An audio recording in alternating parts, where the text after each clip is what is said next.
colocam frente à vida, para que possam enfrentá-la com otimismo, sem mágoas ou revanchismo. Precisamos ir para outro local, diz o instrutor. Chegamos. É um prédio amplo, mas não tem características de hospital. A aparência é de uma escola.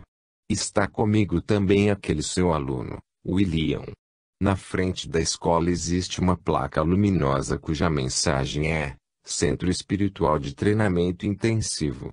Penetro no recinto caminhando por um grande corredor, com a nítida impressão de estar reconhecendo o local. Encontro-me com a roupa que usava na reunião. O instrutor é que está usando bata. Na porta da sala onde penetro, existe uma placa indicativa da atividade que aqui se desenvolve: supervisão. A sala parece pequena, mas apresenta o formato de um auditório. Sentamos os três. Sou informada de que vamos assistir a cenas monstruosas, disse William, em tom de brincadeira. As primeiras imagens mostram uma sala, com uma mesa longa e rústica, e ao seu redor, cadeiras bem fornidas. Mas somos nós que estamos lá. Vou tentar identificar quantos do nosso grupo estão lá. Segue-se a identificação dos médiuns. A câmara focaliza nosso grupo. Eu estou em uma segunda mesa. Fiquei curiosa. Porque estou separada da equipe. Na mesa grande você está de um lado e o instrutor do outro. Dirigem uma discussão sobre o perispírito, sendo o assunto exatamente o mesmo que foi descrito nessa reunião de hoje. Vocês discutem e nós na outra mesa anotamos. Tudo parece igual à reunião de hoje, estruturada ontem.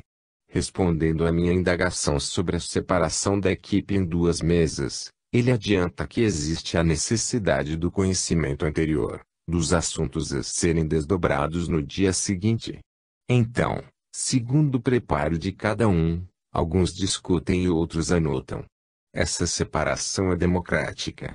Aqueles que não dominam bem o assunto, e que não dispõem de tempo para pesquisas ou mesmo leituras atualizadoras, ficam no grupo secundário, observando e anotando, podendo fazer indagações no caso de dúvidas.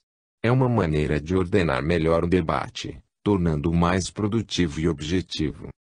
No entanto, isso não é suficiente. Os médiuns devem estudar pelo menos meia hora por dia. Agora ele vai mostrar o caso que estudamos, e que nos foi apresentado como objeto para debate, ontem à noite. Com isso quis mostrar a necessidade de um melhor preparo, não somente no dia da reunião, como no dia anterior, quando somos levados a estruturar o tema. O exemplo de ontem vai ser mostrado em filme.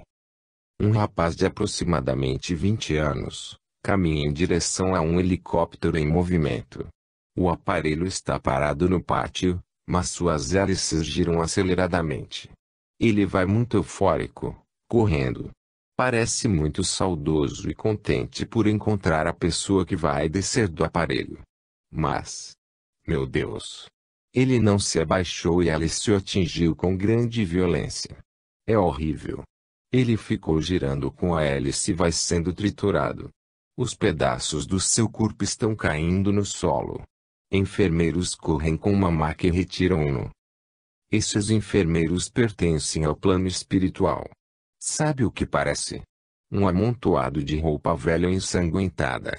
Não se vê um osso sequer inteiro. Ele parece ter sido triturado em um liquidificador. Eu pergunto, e o perispírito? Isso que você está vendo é o perispírito, é a resposta. A cena que assisti foi filmada pelos espíritos. Eles carregam os restos para uma sala de hospital e arrumam pedaço por pedaço. Interessante é que alguns médicos passam a mão naquelas tiras e elas vão juntando. Eles fazem uma espécie de seleção, observando o tipo de tecido. O que faz parte do tronco, músculos da perna. Os pedaços vão se unindo sem deixar cicatrizes. Não. Ficam cicatrizes. Você já observou o vidro de um carro quando sofre um impacto e não quebra, ficando com muitos raios ou rachaduras? Pois o perispírito está ficando assim. Todo remendado.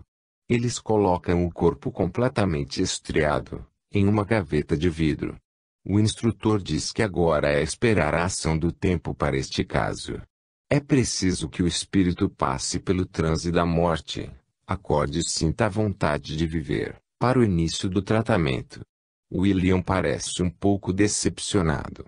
Ele gostaria de assistir à cirurgia conclusiva. Com votos de paz e confiança nos despedimos por hoje. Capítulo 52. Estranhos desencarnes. Daí a minutos, acompanhando-o, penetrei vasto hospital, detendo-nos diante do leito de certo enfermo, que o assistente deveria socorrer. Abatido e pálido, mantinha-se ele unido à deplorável entidade de nosso plano, em míseras condições de inferioridade e de sofrimento. O doente, embora quase imóvel, acusava forte tensão de nervos, sem perceber, com os olhos físicos, a presença do companheiro de sinistro aspecto. Pareciam visceralmente jungidos um ao outro, tal abundância de fios tenuíssimos que mutuamente os entrelaçavam, desde o tórax à cabeça, pelo que se me afiguravam dois prisioneiros de uma rede fluídica. Pensamentos de um deles com certeza viveriam no cérebro do outro. Comoções e sentimentos seriam permeados entre ambos com matemática precisão. Espiritualmente, estariam, de contínuo, perfeitamente identificados entre si. Observava-lhes, admirado, o fluxo de comuns vibrações mentais. No mundo maior, André Luiz, capítulo 3, Pags 38 a 39. Estranhos desencarnes. Muito já discutimos sobre desencarne neste volume. Não propriamente o desencarne em seu instante de ocorrência. Mas, como em muitos casos esse instante cristaliza-se, qual fotografia estática na mente de milhares de espíritos que atravessam o túmulo nas mais variadas condições de consciência, há de se admitir que, estudando tais registros, aprofundamos os pormenores relativos a esses desencarnes. Verificamos logicamente que não existe um tipo padrão de desencarne, variando o evento, em tempo, gênero, intensidade dolorosa, técnicas empregadas, tipo de auxílio recebido. O certo, e o que podemos generalizar é que, embora todas as evidências possam parecer contrárias a que haja auxílio ao desencarnante nessa hora crucial, Deus vela e ampara a todos em sua misericórdia, doando-lhes conforme semearam, e até sem semeadura alguma, posto que ninguém é órfão de Deus. Mesmo quando a condição moral daquele que invade o túmulo atinge as raias da inferioridade, a reencarnação é a mão de Deus estendida, a abrir novas portas para a regeneração. Observando-se a problemática da morte, evidencia-se o seu caráter fictício, posto que a vida, uma vez criada jamais se interrompe, muda-se de roupa, de plano, mas não de vida. A vida determina o tipo de passaporte por ocasião da viagem, pois o que se julgou determinar como sendo morte, tem o seu cenário e enredo pintado e escrito pela vida, tal como foi vivida. Ninguém sai da vida, antes muda de vida. Nascer e morrer são faces de uma mesma moeda chamada vida. Viagens, nada mais. Tolo é o que pensa bloquear a vida, ingênuo o que julga barrar a morte, sábio o que prefere valorizar a vida e aceitar a morte. Não há como esconder as vibrações de vitalidade que pulsam em qualquer recanto do universo. O caráter ilusório da morte como ponto final da existência não tem respaldo em nenhuma nota da imensa sinfonia divina.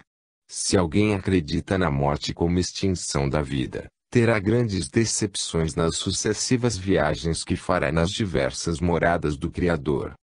Visita. Estou me deslocando rapidamente para cima. Vejo as luzes da cidade diminuindo. Sinto as gotas de chuva que me tocam o rosto. Chovia.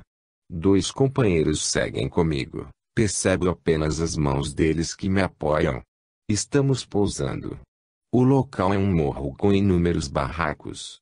Estamos entrando em uma casinha tão baixa que chego a tocar no telhado. Minha missão é observar um senhor que está deitado sobre uma esteira. É um caso estranho, pois vejo dois perispíritos ligados ao mesmo corpo. Os técnicos iniciam atento exame na área cerebral do senhor, no que me esforço para entender o que fazem e falam. Um deles coloca a mão sobre a cabeça perispirítica do espírito que está ligado ao desencarnante. Começo a observar cenas que estão registradas em sua mente. Estas mostram os dois se digladiando.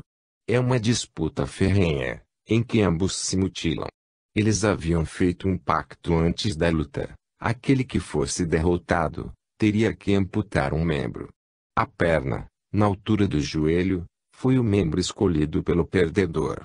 Interessante é que não existe obsessão maléfica.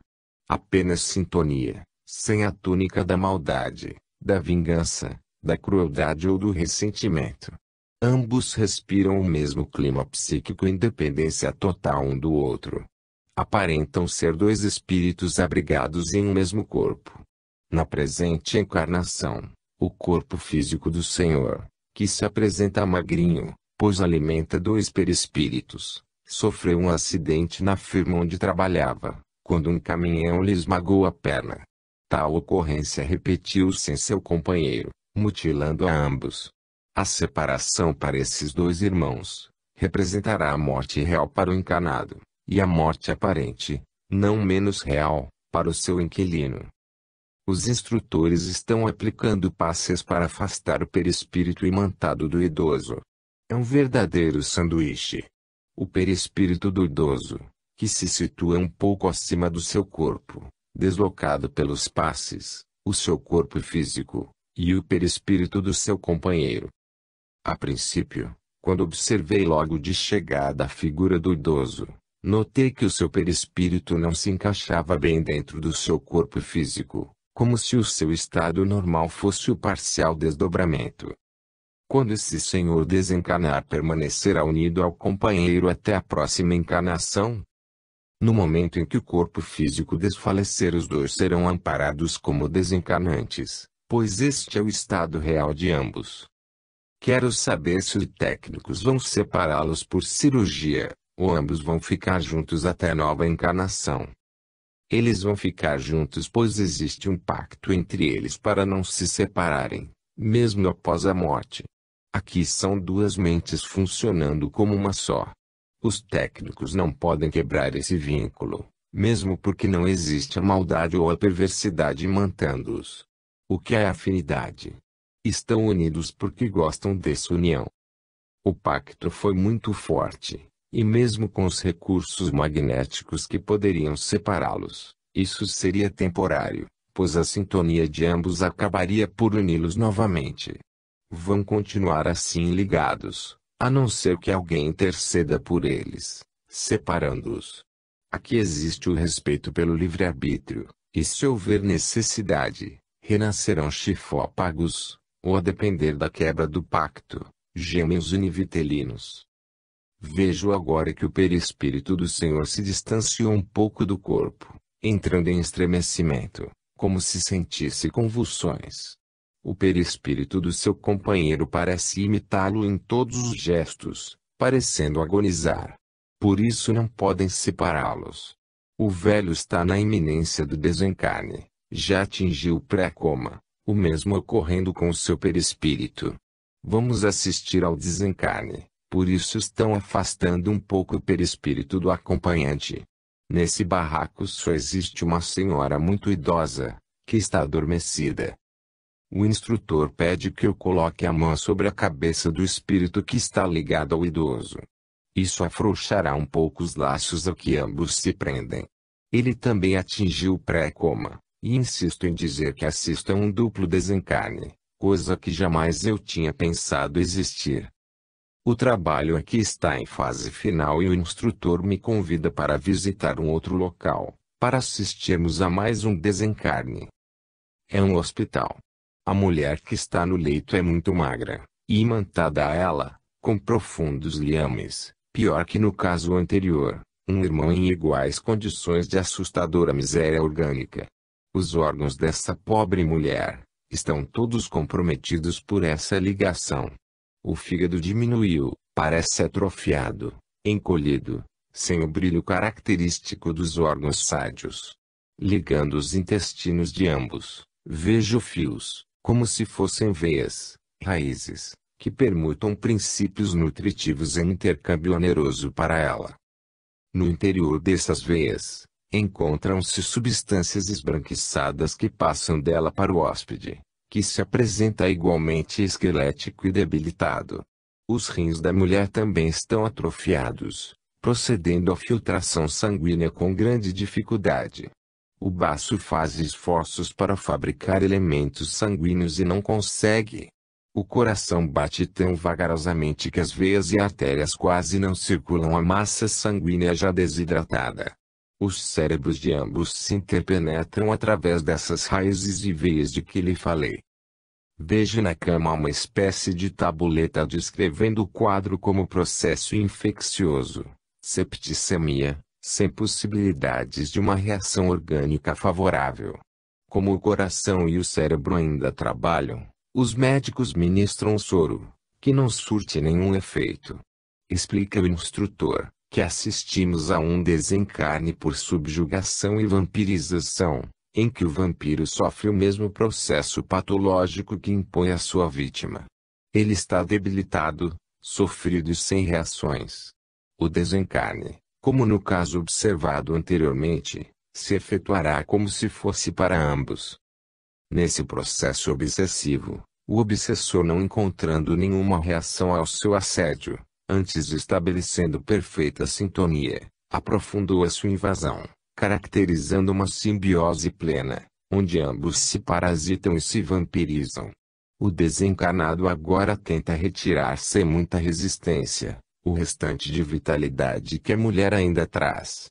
Ao mesmo tempo, ele tudo tenta para mantê-la viva, evitando assim que a sua fonte se esgote.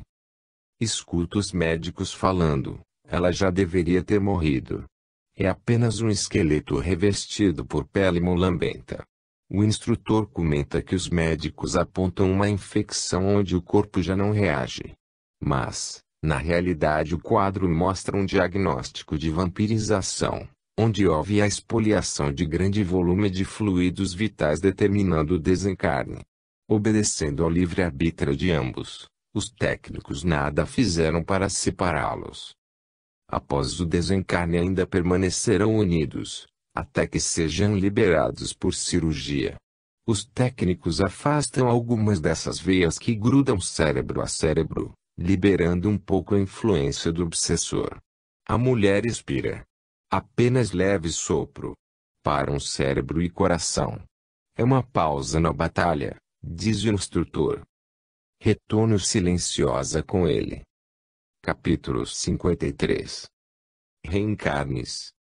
Admitindo, de acordo com a crença vulgar, que a alma nasce com o corpo, ou, o que vem a ser o mesmo, que antes da encarnação ela não tinha senão faculdades negativas, colocamos as seguintes questões. 1. Porque a alma mostra aptidões tão diversas e independentes das ideias adquiridas pela educação. 2. De onde vem a aptidão extra-normal, de certas crianças de tenra idade por tal arte ou tal ciência, enquanto outras se conservam inferiores ou medíocres por toda sua vida. 3. De onde provém para alguns, as ideias inatas ou intuitivas que não existem em outros. 4. De onde vêm, em certas crianças, os instintos precoces de vícios ou de virtudes, os sentimentos inatos de dignidade ou de baixeza, que contrastam com o meio em que nasceram. 5. Porque certos homens, abstração feita da educação, são os mais avançados que outros. 6. Porque há selvagens e homens civilizados. Se vós tomardes uma criança ou tentote recém-nascida e a educardes nas melhores escolas, fareis dela, um dia, um Laplace ou um Newton. Perguntamos, qual é a filosofia ou a teosofia capaz de resolver esses problemas? Se a considerarmos quanto ao seu futuro, encontraremos as mesmas dificuldades. 1. Se nossa existência atual, unicamente, deve decidir nosso destino, qual é, na vida futura, a posição respectiva do selvagem e do homem civilizado? Estão eles no mesmo nível ou distanciados em relação à felicidade eterna? 2. O homem que trabalhou toda a sua vida no seu aprimoramento, está na mesma posição daquele que permaneceu inferior, não por sua culpa, mas porque não teve nem tempo, nem disponibilidade de se aperfeiçoar. 3. O homem que praticou o mal porque não pôde se esclarecer, será culpado de um estado de coisas que não dependeu dele. 4. Trabalha-se para esclarecer, moralizar, civilizar os homens. Mas, por um que se esclarece há milhões que morrem, cada dia, antes que a luz chegue até eles. Qual o destino destes últimos? Serão tratados como réprobos. No caso contrário, que fizeram para merecerem estar na mesma categoria que os outros? 5. Qual o destino das crianças que morrem em tenra idade, antes de poderem fazer o bem ou o mal? Se estão entre os eleitos, por que este favor, sem haverem nada feito para o merecer? Por qual privilégio estão isentas das tribulações da vida? Existe uma doutrina que possa resolver todas essas questões. O Livro dos Espíritos, Allan Kardec, capítulo VPAG 222. Reencarnes. O reencarne é sempre um acontecimento constrangedor para o espírito. Habitando um mundo menos denso e agindo com mais liberdade, ele se vê forçado a um mergulho na carne, e condenado ao esquecimento da sua própria história, para recomeçar quase sempre trabalhos incompletos, missões naufragadas. Acompanha-lhe ainda, extensa relação de dificuldades relativas à região onde habitará, e ao círculo de pessoas com as quais manterá relações, sem contar que muitas vezes, se fará acompanhar de doenças e atrofias, deficiências e aleijões, de montanhas quase inamovíveis. Voltar à carne significa esforço, iniciado bem antes da gestação, quando o candidato a reencarnante planeja com os mentores a busca dos futuros pais. Estes podem ser amigos, inimigos, estranhos à sua vida, pois é essencial que eles, pais e filhos, estejam incursos em uma conjuntura kármica que favoreça a todos, sem trazer prejuízos individuais.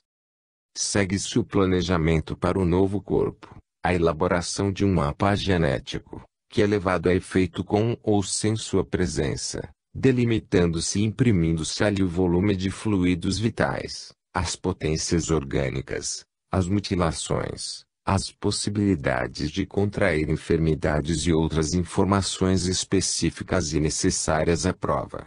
Vencida esta etapa, vem a redução perispiritual com consequente esquecimento do passado, o que mais apavora o candidato. Como nasce bem e morre bem quem faz o bem, o espírito poderá ter em sua partida centenas de amigos dedicados, orações, acompanhamento amoroso. Tudo isso, como acréscimo de misericórdia a que ele faz jus, pelo que soube realizar e conquistar. Caso seja adepto do anarquismo, essas efusivas demonstrações de apreço geralmente não acontecem. No entanto, não seguirá espicaçado como um boi ao matadouro. Os pacientes fiadores de sua viagem às paisagens terrenas dedicam-lhe o carinho desinteressado, fazendo-se de paternais figuras frente ao filho ingrato. Diante da partida daquele amigo, que por vezes se albergou naquela colônia, estimando e fazendo-se estimar através do exercício do trabalho e do estudo, a saudade instala-se nos corações que ficam. E passada a gestação, visitam-lhe emocionados, reconhecendo no pequerrucho que se agita, o amigo amado. Mas para o espírito que caminha à margem da lei, o quadro é mais simplório. Às vezes, sua aventura é ter apenas com o que se alimentar, após venturosas preces inibirem as traiçoeiras mãos do aborto. De outras, e a figura vigilante e hostil de um ou mais obsessores eles vergastarem o corpo. Trataremos neste capítulo, apenas das reencarnações compulsórias, por representarem um lado drástico da questão, compreendendo que as encarnações de caráter normativo são bastante discutidas em dezenas de obras doutrinárias. Primeira visita. Observo na sala alguns companheiros com pranchetas. São alunos que vão estudar conosco a mediunidade em ação. No grupo há moças e rapazes que observam atentamente tudo o que ocorre na reunião mediúnica. Portam aparelhos e os colocam em nossas cabeças, como a aferir vibrações, estado mental ou coisa parecida. Estou sendo alvo de suas pesquisas. Eles me examinam pormenorizadamente, comparo meu perispírito de encarnada com o deles, acham-no mais compacto e comentam ser devido aos meus fluidos vitais e ao meu hábito alimentar. Eu também faço comparações. Meu perispírito é realmente mais pesado. Os alunos se organizam diante do fio prateado que se liga ao meu corpo. Fazem desenhos, anotações e um deles diz que vai fazer uma experiência comigo. Ele vai tocar no fio prateado. A médium voltou imediatamente ao corpo físico após o toque em seu fio prateado, seguindo-se novo desdobramento. O rapaz que tocou no fio explica-me que usou um fluido mais pesado para tocar o cordão. Ele sabe que ao tocá-lo pode ocorrer algum estremecimento em meu corpo, mas não obrigatoriamente o retorno. A volta repentina ao corpo foi motivada pelo fluido denso que ele usou. Vamos nos deslocar para uma colônia. Alguns estudantes vão conosco e outros permanecem aqui em estudos. Estamos subindo a uma velocidade moderada. Vejo as nuvens, passamos por elas, quais passageiros de uma aeronave. Pousamos. O instrutor informa que esta colônia se situa em cima do Rio de Janeiro, e que nos deteremos em um departamento em especial. À minha frente encontra-se um muro, com forte portão fabricado com uma substância parecida com o ferro. Ele se abre ao toque do instrutor. Não é qualquer pessoa que consegue abri-lo. Existe uma espécie de célula, pequeno ponto luminoso, que parece responder às impressões digitais dele, ou à sua condição mental, favorecendo a abertura. No interior, os primeiros pavilhões formam um semicírculo, e se destinam ao atendimento emergencial de suicidas, enfermos graves que aqui são acolhidos, separados conforme os sintomas. Mas nosso objetivo não é este, e sim, o departamento de reencarnação. Neste instante, penetro o vasto salão, onde concentrados em seus desenhos, diversos técnicos trabalham sem atropelos. A aparência do local é a de uma sala de pintura. Muitos cavaletes, pranchetas, desenhos de órgãos, sistemas inteiros e corpos humanos. Estou trajando um roupão esverdeado, e me dirigindo com os amigos a um outro local onde se processa a redução perispiritual de um candidato à encarnação. O instrutor nos adverte que existem algumas técnicas para esse trabalho, e que elas dependem das condições do candidato. Afirma que a minha presença aqui restringe a observação dos preparativos para uma reencarnação compulsória. Nesse tipo de encarnação, o espírito pode ou não tomar conhecimento da redução perispiritual. Os suicidas com grandes mutilações e que exigem um reencarne imediato para a modelação de órgãos danificados, seguem adormecidos, acordando encarcerados no corpo denso, manietados por suas deficiências. Basicamente existem aqui dois aparelhos, cuja função redutora comprime os espaços intermoleculares do perispírito. Uma câmara semelhante a uma incubadora, cuja parte superior é semelhante ao vidro, e uma cabina. A primeira é utilizada em casos mais urgentes, onde o perispírito fica deitado, permanecendo em seu interior por um espaço que varia de uma semana a um mês. O restringimento é semelhante em ambos, sendo que na cabina de compressão, o processo se opera de maneira mais lenta. Nesta, o perispírito fica assentado, e o espírito, ao contrário do caso anterior, permanece consciente e conhecedor da sua gradativa redução perispiritual.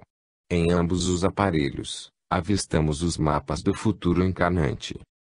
Observo agora a câmara em atuação. Dentro dela um paciente como que adormecido. O mapa que o acompanha possui várias partes do corpo lesadas.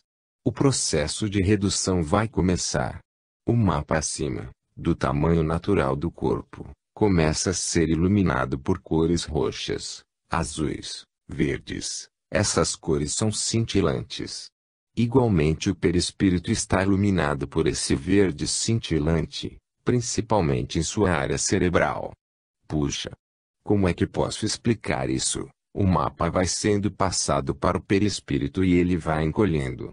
É como tirar uma foto em tamanho reduzido. Isso aconteceu apenas com a cabeça, pois ele desligou o aparelho. Esse tipo de restringimento utilizado em espíritos inconscientes é rápido. No caso desse companheiro, apenas 2 semanas serão o suficiente, tempo em que o óvulo de sua futura mãe, já escolhida e comprometida com ele, amadureça.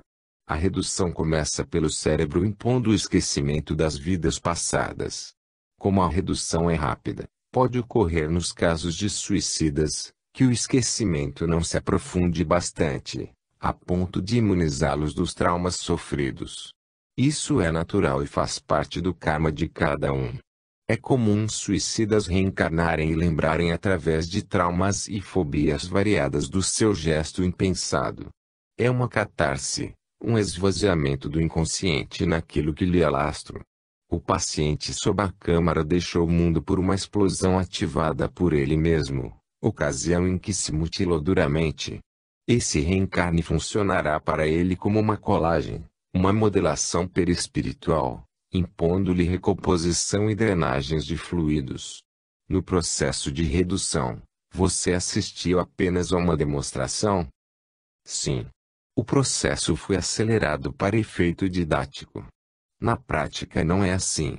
Ele colocou o mapa sob a tampa transparente, ficando este o perispírito correspondente, órgão a órgão. Acionou a máquina, e viu o cérebro ir diminuindo, assemelhando-se no final a um cérebro infantil. E quanto ao espírito lembrar do passado devido à rapidez do restringimento. Na fase infantil, muitas lembranças dramáticas podem aflorar e serem revividas com muita intensidade pelo espírito. À medida que a encarnação se robustece, elas vão caindo no esquecimento. Isso ocorre porque o restringimento rápido não soterra profundamente os fatos marcantes dos quais o encarnante foi protagonista, podendo estes serem evocados por uma circunstância externa trazendo à tona uma carga de sofrimento e emoção ainda não domesticados. Ele insiste em dizer que isso é necessário para o espírito infrator, a fim de que se forme uma espécie de reflexo condicionado, um automatismo que lhe force a fuga de tais acidentes. Sigo agora para outra observação. A que o candidato está consciente. Vejo que sua fisionomia é tristonha. O instrutor diz que o processo é indolor. O candidato sente apenas uma dor moral que tem gênese no medo de falir, quando encarnar. Ele levará consigo incertezas, saudades, depressões, muito naturais em quem parte. Nas despedidas, raramente a felicidade está presente, comenta. A diferença deste processo em relação a outro é que o candidato recebe aulas, exercita-se e fica horas dentro da cabina, como se submetesse a um tratamento. A presença dos mapas no interior da cabina às vezes o angustia, pela consciência de que portará deformações. Nessa cabina, ele sente a redução. Nota como se alguma coisa lhe fosse subtraída, comprimindo-lhe o corpo, enevoando-lhe o pensar. A redução é feita por etapas. Diariamente ele faz exercícios. Ele fica nesse exercício até o período em que deverá ligar seu óvulo na hora da fecundação. Ao aproximar-se esse dia, o processo do restringimento acelera-se, entrando em fase terminal. Após exercitar-se na cabina, ele não volta para as suas atividades. E recolhido a uma cama, pois o seu estado é de convalescença, de prostração, debilidade. Esse exercício tem a finalidade de diminuir os espaços intermoleculares do perispírito, provocando a redução de todos os órgãos, ao mesmo tempo em que retira deste os fluidos a ele incorporados por outros hábitos alimentares, respiratórios, ou mesmo fluidos provenientes do plano espiritual. A redução, continua o instrutor, obedece perfeitamente à simetria orgânica do perispírito, graças à sua maleabilidade, imprimindo-lhe ainda as futuras características orgânicas. À proporção que ele se exercita na cabina, e que vai sofrendo a redução, paralelamente esquece os fatos ligados à sua vida, ocasião em que o rumo dos acontecimentos passa a ser direcionado unicamente pelos técnicos. Quanto tempo dura em média esse processo? Esse candidato já se prepara há 1 ano. O tratamento dele é lento. As suas células vão ficando cada vez mais compactas, densas. Apenas efeito do restringimento, diz o instrutor. Ele é um espírito de evolução mediana. Esse período de 1 ano está ligado a seu karma. Esse companheiro foi um grande ajudante aqui no hospital. Atuando como enfermeiro junto aos suicidas recolhidos, ele conquistou muitos méritos que agora revertem em seu favor. É por esse motivo que a encarnação está revestida de cuidados especiais, embora não seja do agrado dele a partida, pois gostaria de ficar neste plano muito mais tempo. Todavia, vejo esse mapa fixado na cabina, que ele terá uma atrofia na perna, embora eu não saiba o porquê. Ao contrário deste paciente, que embora não desejando a reencarnação neste momento a ela se submete, outros oriundos de diferentes religiões que combatem sistematicamente essa lei natural, oferecem grandes barreiras mentais para a aceitação do fato. O fanatismo religioso é um problema à parte a ser tratado, e os técnicos o fazem com toda a consideração à maneira de pensar e interpretar a vida de cada um, mas, fazendo cumprir a lei maior que é inderrogável. Veremos agora a ligação do perispírito com o óvulo, culminando o processo encarnatório.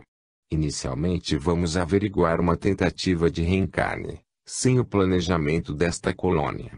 É o caso de um espírito que está querendo aproveitar o exercício do sexo pervertido, para tentar o mergulho carnal. Mesmo assim, aqueles que agem dessa maneira são observados e auxiliados pelo alto. Se tais espíritos aproveitam o deslize de um casal, então como se opera a redução perispiritual e o consequente esquecimento do passado, para aproveitar a chance?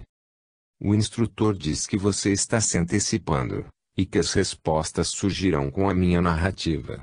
Relata que em hipótese alguma interferirão no ato sexual, e que não assistiremos a ele.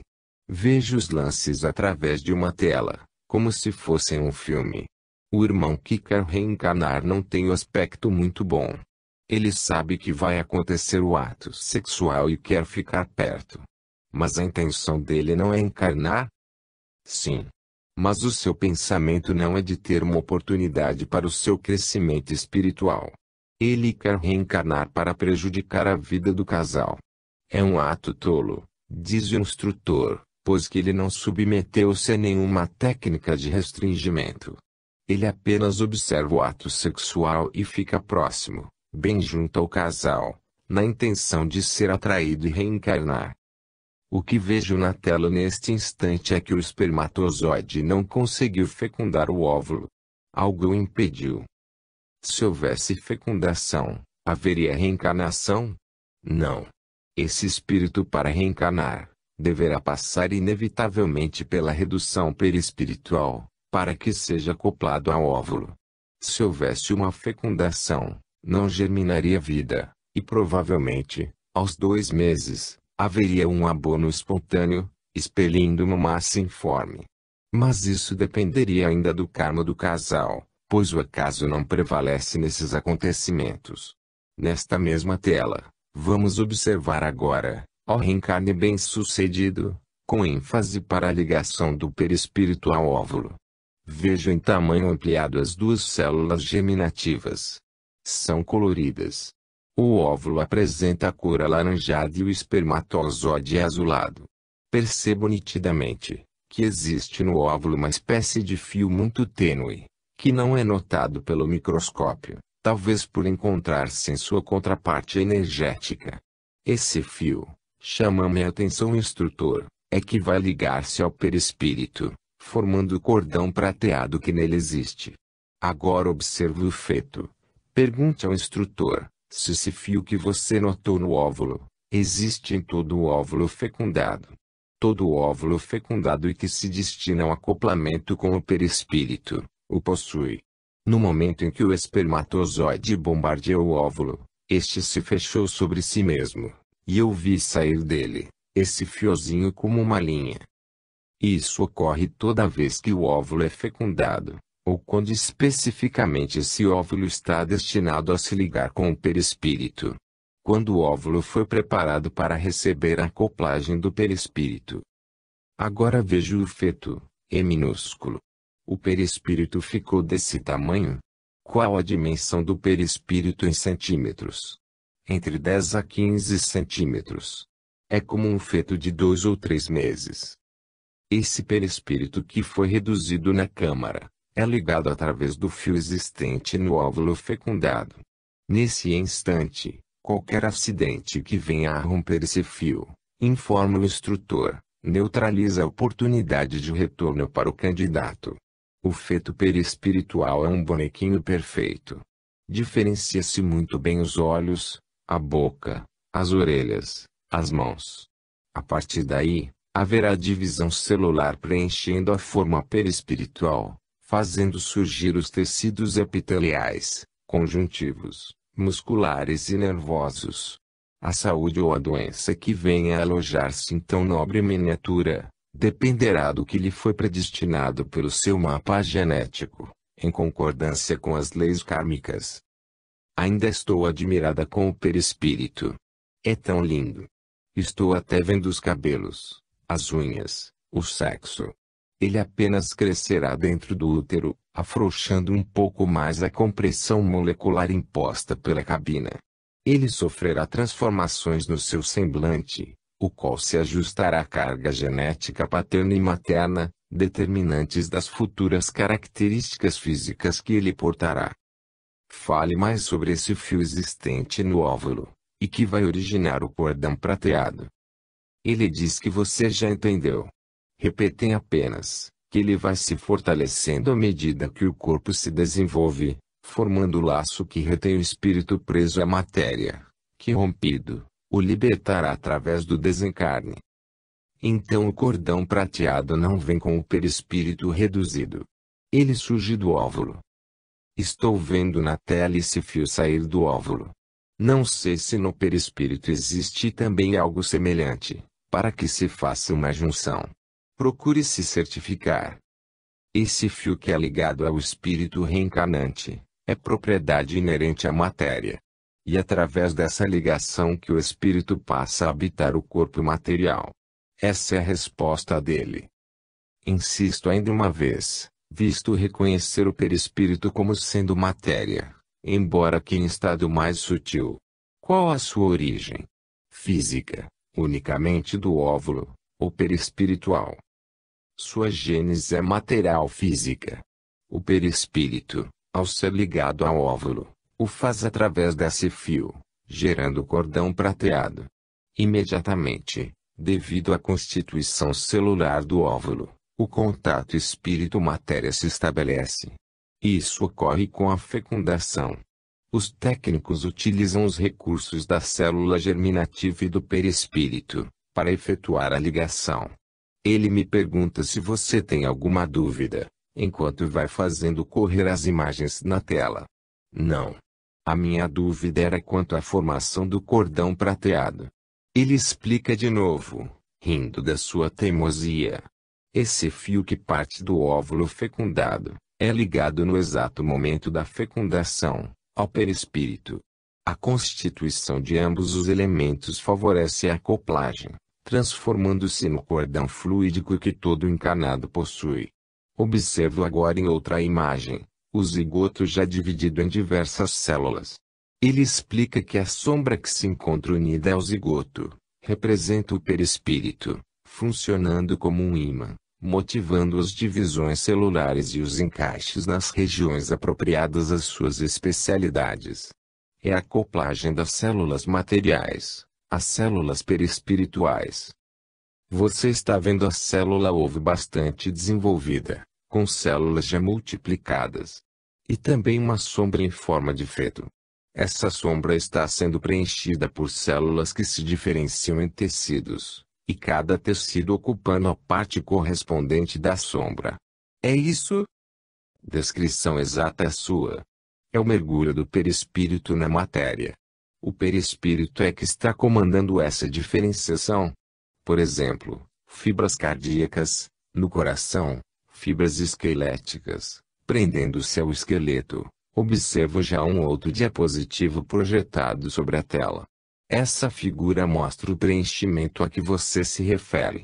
Realmente o perispírito parece orientar a divisão celular. Na mão, vejo a mãozinha dele, noto pequena mutilação no dedo.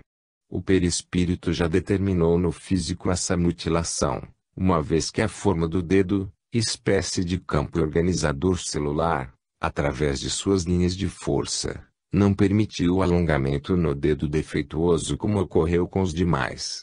A parte faltosa não foi preenchida pela matéria orgânica, ficando delimitada por uma espécie de barreira invisível. O que vejo agora parece autorizar-me a dizer que o perispírito traz a mutilação e as células vão se multiplicando obedecendo às suas linhas já traçadas. Vejo outra cena com um bebê. A sua idade aproximada deve ser de 3 meses, pois já se encontra totalmente formado. Seu corpo apresenta-se cheio de vasos sanguíneos e encaixado no perispírito.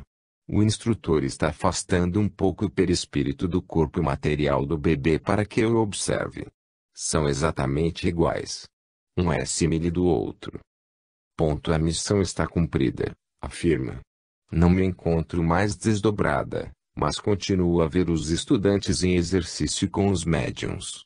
Um deles, com uma espécie de binóculo, observa a sua cabeça. Outro, com um aparelho que lembra um voltímetro sofisticado, o encosta na cabeça de X, e o ponteiro se desloca um pouco para a direita. Deixemo-los trabalhar e vamos à prece final.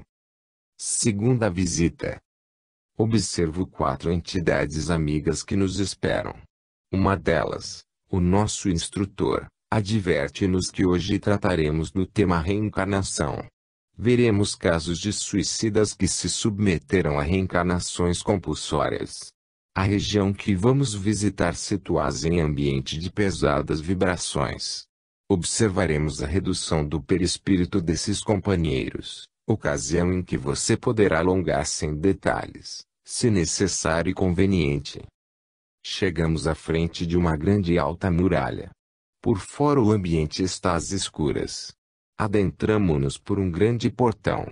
Nessa colônia, são recolhidos suicidas voluntários e involuntários, bem como outros irmãos comprometidos com a lei no que tange ao descuido para com a vestimenta carnal.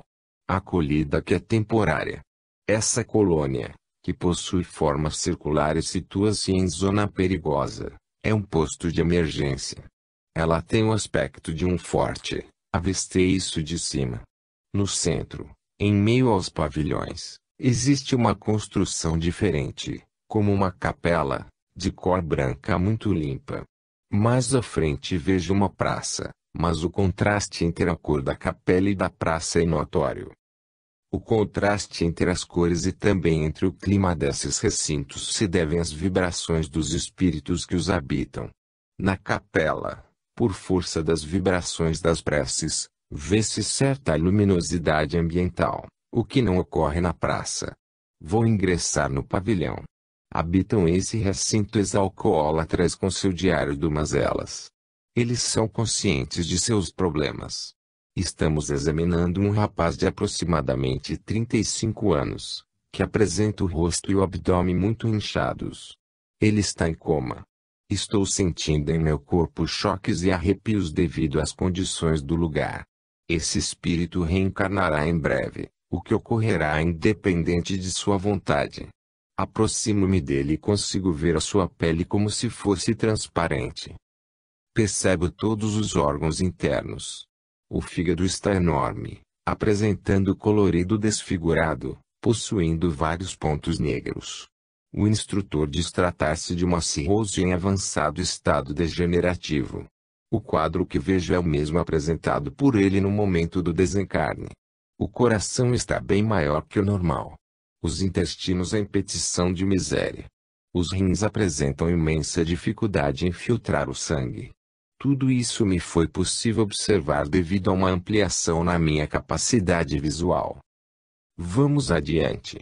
Pedem que eu grave os detalhes, pois vou precisar deles logo mais. Estou em outro pavilhão. Ambos são separados por uma porta, mas não existe a permissão de ultrapassagem por parte dos pacientes. Cada pavilhão obriga certo tipo de enfermo. Em tudo os pavilhões se assemelham a uma enfermaria, onde a limpeza é bem acentuada. Vejo enfermeiros trabalhando, limpando, usando água medicamentosa, aplicando passes. Muitos enfermos se encontram em total prostração. Tipo de paciente hospedado neste pavilhão é o que se suicidou por combustão. Noto que a maioria é mulher. Alguns pacientes apresentam-se enfaixados com ataduras. Vou observar em detalhes o perispírito de uma paciente em tratamento. Estão retirando as ataduras, e seu corpo surge em lamentável estado. Essa irmã lançou gasolina sobre o corpo e incendiou-se. O estrago é generalizado. Está sem mãos, e parece ter passado por um encolhimento. A fisionomia não traz os traços distinguíveis. É horrível. Pedaços arrancados, enrugamentos, calombos. A maioria das encarnações aqui planejadas visa apenas a restauração de danos causados ao perispírito, não havendo condições de sobrevivência para o corpo físico. A densidade do físico, forçando uma modelagem no perispírito, ajuda na restauração do reencarnante, mas pode levar a mãe à morte, devido à carga tóxica e fulminante que o suicida pode portar. Estamos falando de casos graves como este, em que a sua permanência na carne após o parto será de horas ou no máximo, dias. O instrutor pede-me para colocar a mão sobre a cabeça da suicida.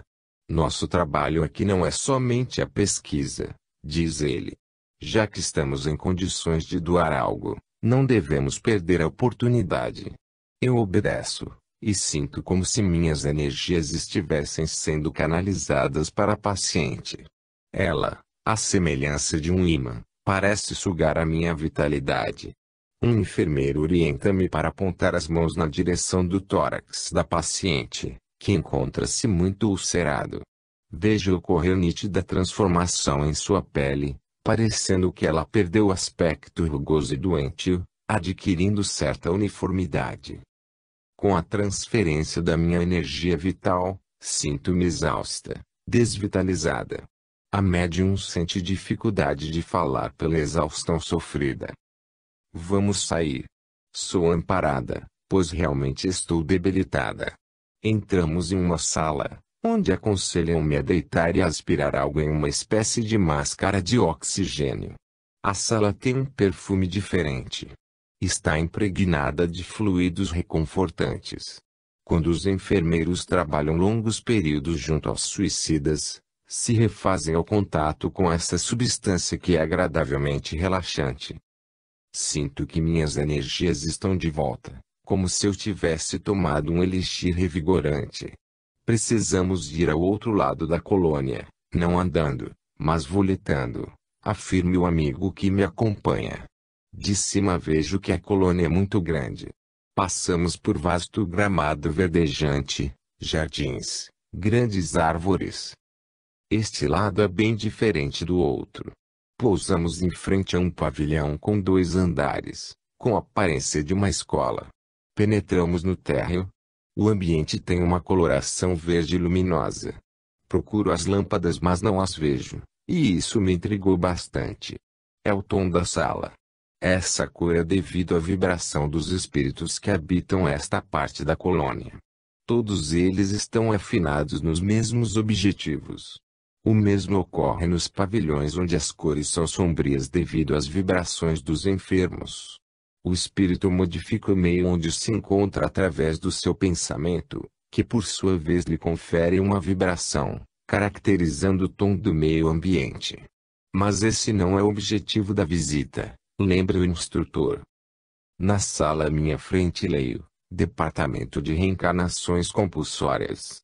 Os enfermos que habitam o outro lado da colônia são trazidos para cá e submetidos a planejamentos, para que possam reencarnar, retomando o caminho que tentaram bloquear.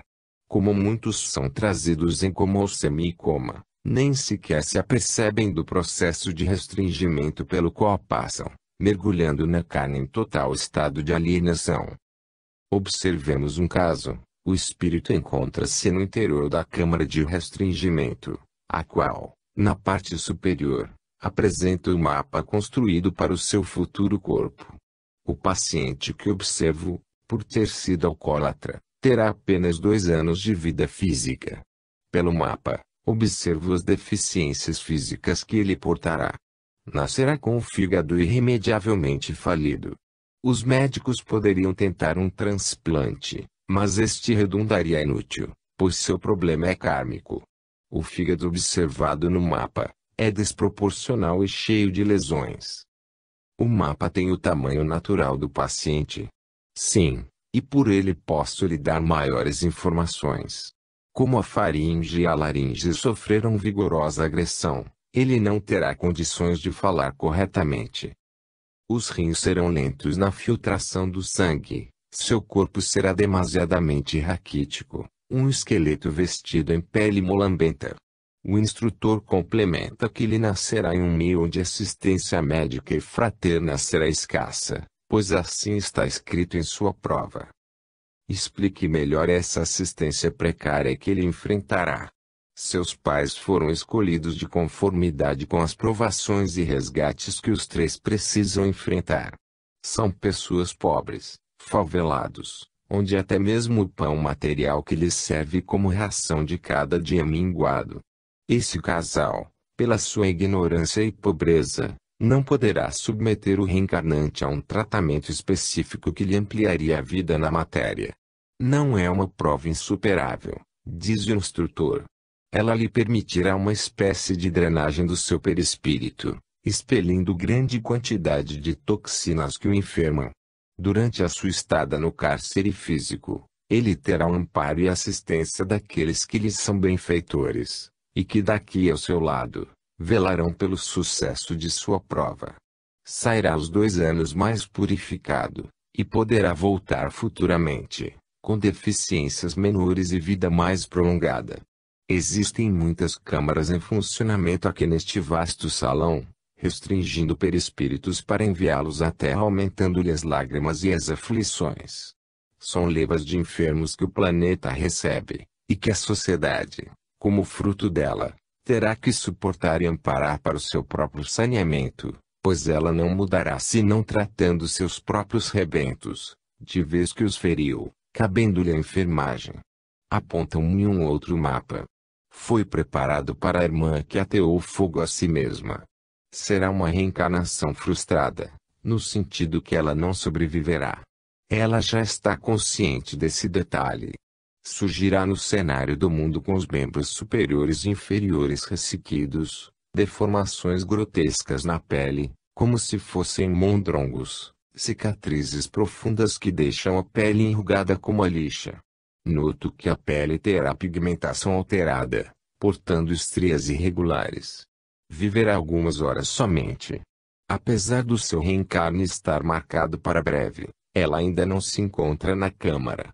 Como ela já tem consciência da gravidade do seu problema, deverá sentir os efeitos da redução perispiritual. Quanto tempo ela passará na câmara de restringimento? Tudo depende das condições do espírito. Mas, em se tratando de compulsória, o dela não excederá 1 mês, devido à urgência que o caso requer. Existem casos cuja encarnação exige pressa, mas insisto em dizer que resultam quase sempre em abortos naturais ou em natimortos. Casos há, onde o espírito mergulha na carne 2 ou 3 vezes seguidas, para que as células, principalmente as nervosas, reassumam seu formato e função. Esse espírito, ao desencarnar, voltará para a colônia ou continuará o crescimento em outra instituição. Voltará para a colônia e reiniciará o tratamento, visando uma outra encarnação breve, até que atinja uma moderada